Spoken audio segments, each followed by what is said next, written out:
Hello दोस्तों, प्रतिमा GS academy पे आप सभी का स्वागत है।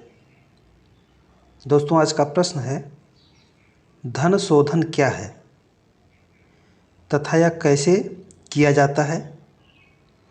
धन शोधन के विभिन्न तरीकों का वर्णन कीजिए। आप लोग लाइक करें, शेयर करें और जिन दोस्तों ने अभी तक हमारे चैनल को सब्सक्राइब नहीं किया वो सब्सक्राइब कर लें। अब दोस्तों, यहाँ पे धन शोधन क्या है। सीधे धन शोधन यानी किसी चीज़ का शोधन करना, सही करना, यानी इल्लीगल यानी जो गलत तरीके के पैसा है उसे सही तरीके से कैसे कन्वर्ट किया जाए उसके बारे में चर्चा करनी है। आप लोग लाइक करें, शेयर करें और जिन दोस्तों ने अभी तक हमारे चैनल को सब्सक्राइब नहीं किया वो सब्सक्राइब कर लें।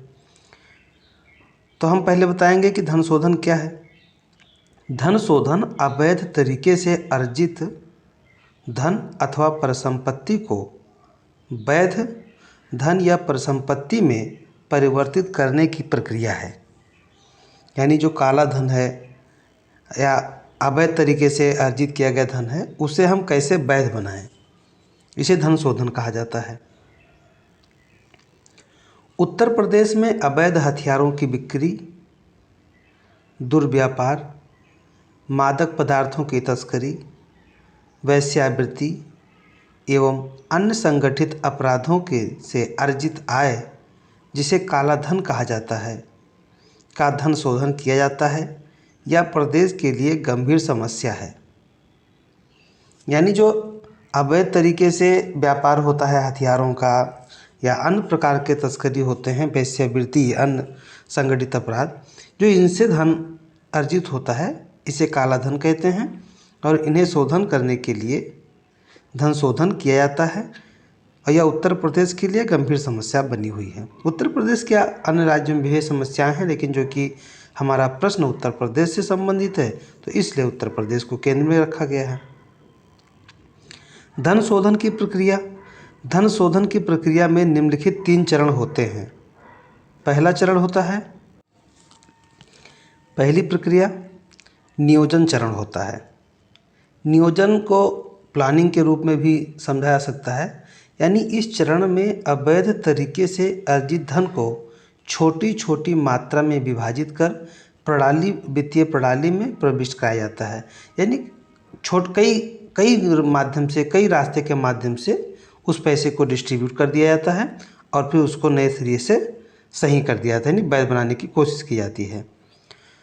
दूसरा चरण होता है छद्मावरण चरण।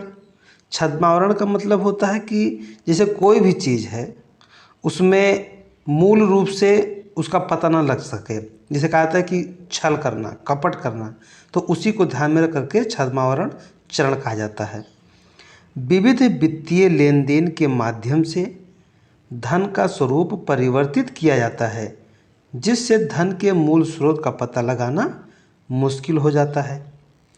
और उसके बाद तीसरा और अंतिम चरण है एकीकरण चरण।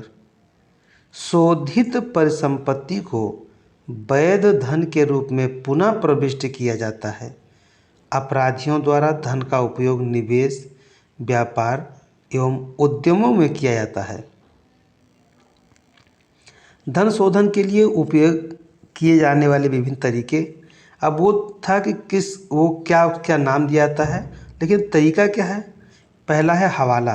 ध्यान रहे, हवाला जो है ये शेयर मार्केट में भी इस्तेमाल हुए शब्दावलियां हैं।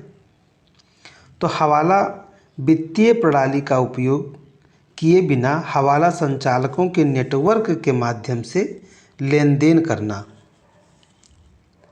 धन निक्षेपों की रूपरेखा तैयार करना या स्मर्फिंग, अवैध धन को छोटे छोटे निक्षेपों में विभाजित करना तथा कई व्यक्तियों के माध्यम से लेन देन करना।